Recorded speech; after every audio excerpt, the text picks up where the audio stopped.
So, ayan ang aming ginawang ulam para ngayong araw. So, nakikita nyo ba yan? Ang bilis lang niyang gawin. Ang ginawa namin, syempre inilaga lang namin ang talong. Tapos, tinanggalan lang na namin ang kunting balat. Tapos, ayan, dinurog namin yan at isinawsaw sa itlog. Ayan.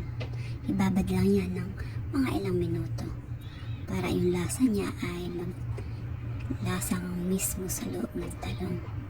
At ayan na, amin na syempre ilalagay sa mantika.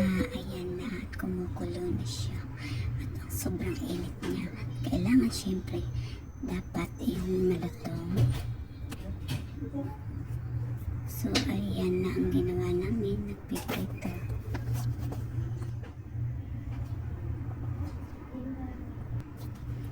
Tapos ayan na, makikita nyo nag-brown na siya. Ayan, ilang segundo na lang at pwede na yan. So ayan, kailangan toasted. Ayan.